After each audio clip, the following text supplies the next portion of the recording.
All right, let's go.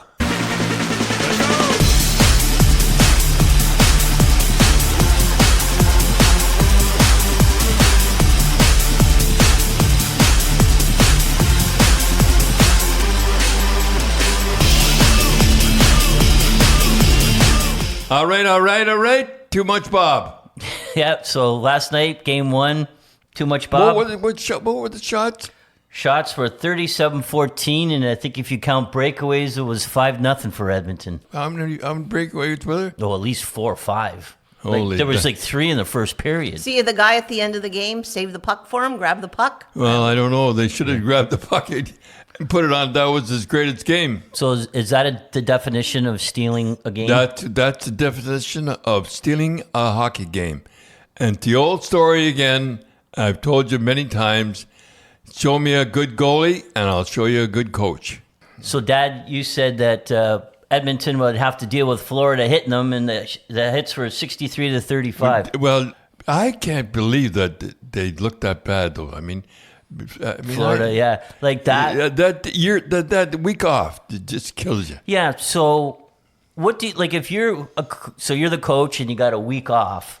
And I did everything. What do you do to keep them? We were first place, and I think. Yeah, you got to buy. Yeah, we got to buy, and I tried everything. I took money off them and $50 a game, and Like for scrimmages, you didn't find them, right? No, I didn't. I took $50 and put it in the kitty for a scrimmage. Nothing worked. Nothing works. You either. It just that week off kills you. You lose the edge. Did you one time take them away for a week? Did you let them stay home? I left them right.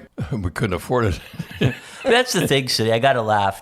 Is they're saying, well, this is the farthest between cities for a Stanley Cup final. Mm-hmm. So it's like it's an 8-hour flight from Edmonton to Florida. Is it 8 hours? 8-hour flight. So they're going on and on, and I go, well, wait a minute. They charter, like it's extra big seats. You know, they have catered food, and when you guys were playing L.A., Boston, you went commercial. We went to commercial, yeah, except for one coming back. I think we chartered coming back. So you say, really? So those guys flying at a chartered plane with all that. So you were playing LA first round, and then so you played the first 2 games in Boston. Then you flew commercial to LA, commercial. And then flew back to Boston, and they won in Boston. Then you had to fly back to LA commercial, boy. and that was the game 6, and that's when I almost fainted. They talk about loud crowds. Well, didn't you one time, Dad? You used to sit in first class, right? Oh yeah, and then sometimes you would go back and give your seat up for first class. Well, what happened was, I used to read the whole time, and it was a waste because you never ate, you never drank. I never drank, I never ate, all that food wasted. All that food wasted, and I think, you know who would like this would be Jean Rattel. I bet you he'd really like this here, and. John, I got to talk to Schmatzy, Bobby Schmatz. You use Bobby as an excuse to go back. Yeah. Oh, no, Donnie, no, I go up and sit in my seat. So, Don, are you, Donnie, he used to call me Donnie. He said, Donnie, are you going to use your seat? I bet you he was the one. Was it him or Vad that taught you what the hole in the napkin was? Was that funny? That was the talk about embarrassing. Yeah, tell that story. That is funny. Yeah. So I went out with Vad and Phil Esposito one time. Cost me a small fortune, and Phil was going, give that couple of girls over there, and there was good wine too. Well, I don't know. I never drank the wine, so I never went out with those guys again. I always drank. You split the bill 3 ways. Yeah, split the bill. Phil making all that money, and he split the bill with you. Yeah, and I'm making $40,000. He's making what? And I'm so happy just to be with the Boston Bruins. I don't think he'd give me a raise the next year. I think he'd give me $5,000 raise. Yeah, I think you were like 40 than 45. Yeah. No, I was talking about the napkin in first class. Well, if you look on Air Canada, there's a little hole, and that's what you're supposed to put that on the top of your shirt. And in your it's in the napkin. yeah, well, I never did that. So, okay, let me ask you a question now. I mean, the Oilers played great. They should have won that game. They should have won that game. They should have won that game. That's the scary part. I'm saying, well, like, what would if you're the Oilers coach after? What do you say to the players? You don't say anything. How can you say anything? You outshot them. You out hit. Oh, didn't out hit. Well, what were the hits? 63-35 for the Florida. But as you say, Edmonton had the puck the whole time. So yeah. So then no wonder they got hit. So what do you think's gonna? Okay, game 2 coming up on Monday. What do you think's gonna happen? Well, nothing you can say to Edmonton because they outshot them and everything. But I would have a few words to say to Florida Club. What would you say? I would say, were you guys stupid? No, I can't. Well, I can't say what I usually said. So you think Florida will be ready next game? Well, they'll be ready next game. They won't. The shots won't be there. But that's that week off. That week off will kill you every time. We had 6 million downloads last week, Tim, and so that means 6 million people have listened to the podcast since we started 5 years ago. Yeah, and tell us where we're big. So, of course, we're number one our number one is in Canada. Is Canada. Then our next biggest audience is U.S., then UK, Australia, Japan, Italy, Germany, Sweden, Finland, Netherlands, Korea, Norway, and Thailand. Thailand. That's a funny thing of Thailand, eh? A lot of ex-Canadians there, right? Probably. Well, somebody wrote us from Thailand. Who yeah, we got a lot of difference. We got guys from Korea and Taiwan, and a lot of people. There's, as you say, Dad, there's no more patriotic person than a Canadian outside of Canada. Yeah, I don't know why. We don't feel like that, but the Canadians living in Canada don't feel as patriotic as the Canadians that live outside of Canada. Exactly. Canadians that live outside of Canada are the most patriotic of all. Right. And the people living in Canada are the least patriot of all. Yeah. Well, I know. I got fired. So, Dad, on the internet, we saw in Mortlach, Saskatchewan, Darren Jones created a 15-foot tall sculpture of you in blue, wearing your classic checkered or plaid jacket and blue on your side. It was 15 feet tall. You should see the size of it. And they said it was made out of Manitoba maple, and it's on the Trans-Canada Highway now. So yeah, holy, that, and people drop off at night and get pictures. And yeah, I mean, it's amazing how talented people are, what they can do with that. Yeah, this guy, it really is something that, and he had somebody do blue. Yeah, well, it's a good picture. Blue's kind of on your side. It's a good picture of blue and everything like that. So. It's unbelievable. So if you're near Mortlach, Saskatchewan, or you're driving down the Trans-Canada Highway, drop by and take a picture and send it to us on our Twitter page. I'd like to see the picture, the angle of blue. Like, I've only seen pictures of it at the side of blue. Oh, it's a big blue. Yeah, I'd like to see the forward of it and how muscular they made blue. Well, I really appreciated the city of Mortlach and thought of me and the Saskatchewan. That sounds Canadian, doesn't it? Mortlach, Saskatchewan. That sounds Canadian. That's what I like. Dad and Cindy, the playoffs are here, and there's never been a better time to bet on your favorite Canadian team, I guess, which is Edmonton, with our favorite Canadian sports book, NorthStarBets.com. They're a proudly Canadian brand and one of the best places to play in Canada. NorthStarBets.com has everything you're looking for: sports books with built-in betting sites and analysis, slots, live dealer tables, and exceptional customer service. So get into the playoff action now at NorthStarBets.com, and NorthStarBets.com is not available in Ontario. And okay, Dad, I've got a couple questions here for you. One is from Will and he wants to know, what's your personal favorite moment in all of hockey? Well, I was thinking, let's see. You know, in the last 5 years I played on 4 championships and 1 final. I'd have to say in Vancouver, when we won it out there, we won 8 straight in the playoffs. I would have to say that was my favorite moment. Was that your last championship? That was my last championship. Was that the one where after the game, you and Daryl sat in your equipment? Yeah. You know, it's a funny thing. I says, you know, Daryl, I said, everybody get dressed and fast and, and got to get out when we went to the party.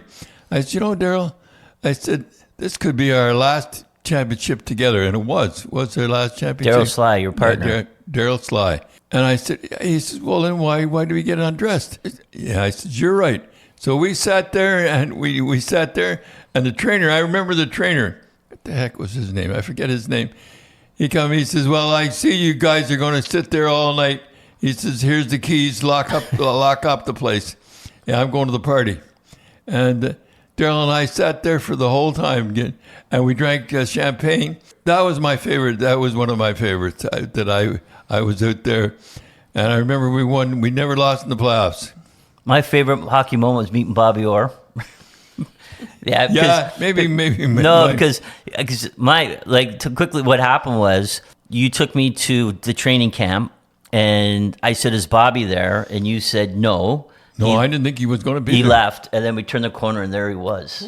There he was sitting there on the steps, eh? Yeah, he was fooling around, doing something with a stick. Yeah, he's doing it. And there he is, and then... I'll sing the song that you sang. But that wasn't then. That was another time you traumatized me, making me sing in front of Bobby Orr and Phil Esposito and Johnny Busick and all those guys. Yeah? Yeah. Oh, I thought it was that. No, that was another time. But CHERRY is a name called Cherry. Proud of all the Irish blood that's in me. Devil a man to say a word again me. CHERRY is a name you see. Is a name that shame never has been connected. Cherry, that's me. Right. Dad made me sing that in front of Bobby Orr, Phil Esposito, Johnny Busick, Wayne Cashman. How old were you? I would have been about 11. Oh. You don't know how psychologically scarring that was. Well, You thought it was a joke. They all laughed, but that was good. You thought it was, and that's Harrigan. Harrigan. Yeah, the original. HARRY. And it just, and double R and the cherry, it just worked out right. Yeah, but the first time I met Bobby, he was there, and it was just like, there was like a halo around him when I met him. I don't think I said 2 words. In fact, Frosty came over and said, hey, Tim, you look a little pale. Do you want to sit down? Oh, no, I'm okay. So... Anyhow, meeting Bobby Orr, I was the same way. Yeah, because remember that was the story when you called Mom and said, I'm the coach of the Bruins, and then you put me on the phone and I said, does that mean I get to meet Bobby Orr? And you went, yeah, I guess I get to meet him too. So, Dad, we got another question. This is from RSH23. It says, hey, Grapes, I'm from Moncton, New Brunswick, and would love to hear some stories about an old teammate of yours, Dick Gamble. Boy, could he shoot a puck. He never slapped a puck. He shoot a puck. I'm not kidding. I was in, Marcel Paillet was in the net for Providence. And he cut around that corner and he let a shot go. I swear the net, he lifted the net, top corner. I swear the net come up about an inch and a half. Boy, he could shoot a puck. Yeah. He'd wind up and shoot a puck. And it's a sad thing today when you think of when he was in the minors, him and Jimmy Pappin and all that. You look at his numbers and you just say, how did he not make, like he played some games in the NHL and he won one Stanley Cup, but why was he not in the NHL all the time? Unbelievable how he could shoot a puck.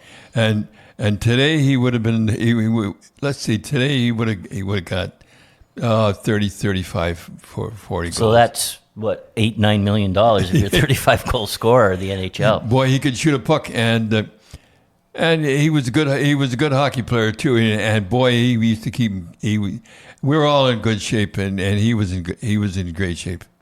Well, Dad, I remember what Dick Gamble means to me is that you and his wife really got into it about me. When you went out for drinks, the whole team went out to drinks. Yes, it started with when I was losing my baby teeth, if you remember correctly, that I had a habit when I got a loose baby tooth, I used to play with it, in my mouth and with my tongue and all this, and you go to me, hey, is that tooth ready to come out? And I would say, no, it's not. And you go, yes, it is. Go get the pliers. And you had these little needle nose pliers. And you used to make me go and get the pliers from the junk drawer. And you would pull my tooth out with the pliers.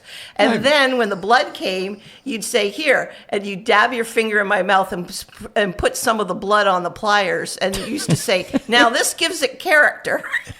So it was unbelievable. So anyway, I guess when you and the team went out for drinks after the game, and you were there bragging about how tough your daughter was, that you pulled out one of her baby teeth today, and we're going on and on and on about it. And Ethel, I guess, couldn't take it anymore and said, "I think that is such you're a barbarian for doing that."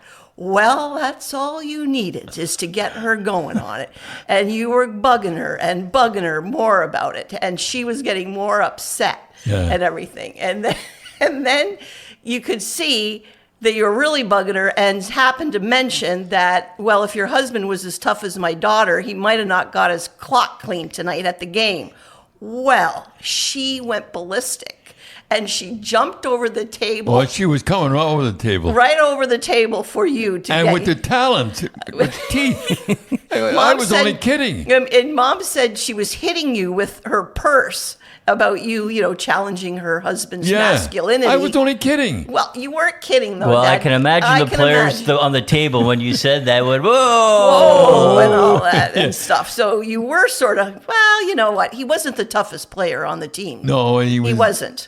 But he could shoot the puck, though, and boy, could he shoot the puck. He'd be making about $8 million to now. Yeah.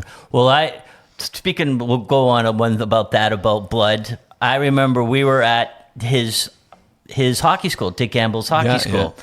And my first kind of shift in like organized hockey, of course, we didn't have masks back then. A kid fell on me and cut me over my eye, just a little cut. So you were at the hockey school, you were teaching, and we drove home, and it healed up, and we were in the parking lot, and you said, wait a minute, and you got your fingers and you squeezed and got the blood going again, and you rubbed it all over my face, and you know how you around your eye, like that's where it was, like it really bleeds, right? So you said, now go into your mom and say hello to your mom. Well, Mom saw me, I looked like something out of a horror movie. She went ballistic. And remember what you said? No. Well, you got mad. You say, wait a minute. You said, you see me cut, and you don't even blink an eye, and you're going ballistic over Timothy, getting a little nick. And Mom goes, well, he's my flesh and blood. You're not. You're just a big galoot. So you guys got to a big argument. I never found out what a galoot was.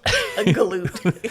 And that almost backfired because Mom didn't want me to go play hockey anymore. No, she was serious about not playing hockey. That was it. But you remember that hockey school? What happened there at the Dick Gamble one? That was at the RIT rink in Rochester. The old RIT rink, yeah. And the Zamboni was diesel.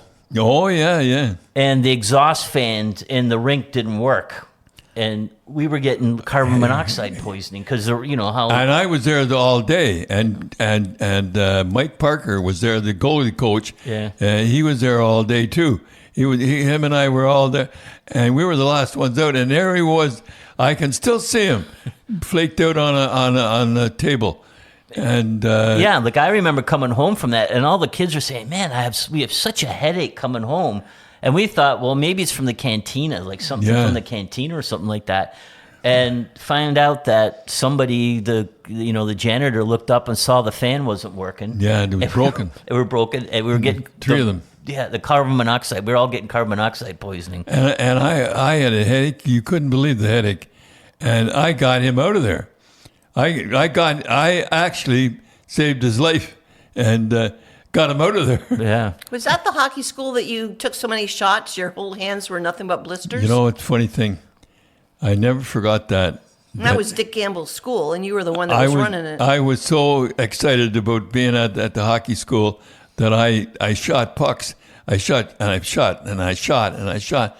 I had blisters all in my hand. I had to drive home. I had tape on my hand. And so we should tell what happened after that. Whoa, that was a biggie. What happened after that? You don't remember? I'm quite surprised because of the pain that you were in. Well, you come home and you had blisters on both hands, and they were like raw. And so Mom goes, Well, I don't know where she got this, Dad, but she says, I heard Epsom salts were good. But healing. Epsom salts. Epsom salts for blister. Yeah, it sounds pretty good, you know. Well, have you got any? She says, yeah, I got some. So she emptied it up in the thing. In the In tub. the tub. Yep. And I put my hands in there, and it took me about 10 seconds. Holy dynamite! I almost died. I mean, I almost died. The pain. You were screaming, and then you were trying to turn the taps off, and your hands were wet, and the taps were really hard, and that was in Rochester. And Mom comes up, and she goes, "Oh, carrying on, you're such a big baby." That's what she said. And they were foaming at the where the thing was. Yeah, Yeah, she didn't cut she- too much sympathy. No, for you. she never cut me anything sympathy.